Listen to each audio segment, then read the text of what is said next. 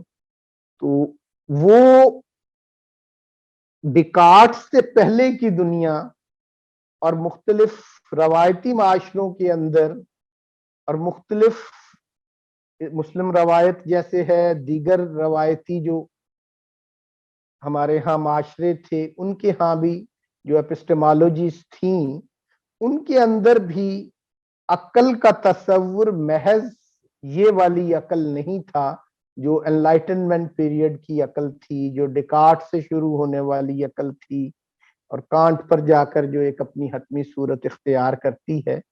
تو یہاں پر بھی سید حسین نصر کا اشارہ اسی طرف ہے کہ روایتی ادوار میں یا روایتی ایپسٹمالوجیز میں یا روایتی علمیات میں، جس میں سے ہماری اسلامک ٹریڈیشن کی جو اپنی علمیات ہے وہ بھی شامل ہے، تو وہاں پر عقل محض ایک محدود تصور کے طور پر نہیں ہے۔ وہاں پر جیسے انہوں نے ٹرم یہاں پر ریزن کی استعمال کی ہے، تو ماڈرن ویسٹ کے اندر عقل سے مراد ہم آج ریزن لے رہے ہیں، تو وہاں پر ریزن اور عقل ہم مانی نہیں ہے مسلم روایت میں۔ تو عقل کے اندر ریزن ایک شے ہے یا استدلال ایک چیز ہے، جس کے لیے ایک اصطلاح اسی ریڈنگ کے اندر جو ہے یہ بھی استعمال کی ہے سید حسین نصر نے کہ عقل جزئی، پارشیل ریشنلٹی جو ہے، پارشیل جو عقل ہے اس کو ریزن کہا ہے انہوں نے۔ تو یہ عقل جزئی جو ہے یا ریزن جو ہے، یہ روایتی ایپسٹمالوجیز جو ہیں یا ٹریڈیشنل ایپسٹمالوجیز جو ہیں وہ محض اس عقل جزئی تک یا محض ریزن تک محدود نہیں ہے، بلکہ ہماری علمیات میں عقل سے مراد ریزن بھی ہے، اور ریزن کے علاوہ بھی کچھ ٹرمز ہیں جو عقل کے لیے ہی بولی جا رہی ہیں، جیسے انہوں نے انٹیلیکٹ کی بات کی، جیسے انہوں نے انٹیوشن کی بات کی۔ تو یوں سمجھ لیں کہ اسلام کی عقلی روایت کے اندر انٹیلیکٹ اور ریزن جو ہے یہ دو مختلف اصطلاحیں ہیں، اور صرف یہ دو مختلف ٹرمز ہی نہیں ہیں بلکہ یہ ایپسٹمالوجی میں پیدا ہو جانے والی جو ریڈکشنزم ہے اس کو ختم کرنے کی ایک کوشش ہے سید حسین نصر کی طرف سے، اس کی نشاندہی کہ یہ اسلام کی جو علمیات ہے اس میں عقل محض ریزن ہی نہیں بلکہ عقل تو انٹیلیکٹ بھی ہے۔ اور یہ جو ریزن اور انٹیلیکٹ کا فرق ہے اس ریڈنگ کے اندر سید حسین نصر اس کو علم حضوری اور علم حصولی کے نام سے، عقل اور ریزن کو بھی، ریزن کو علم حصولی کے ساتھ وہ منسلک کر رہے ہیں اور انٹیلیکٹ کو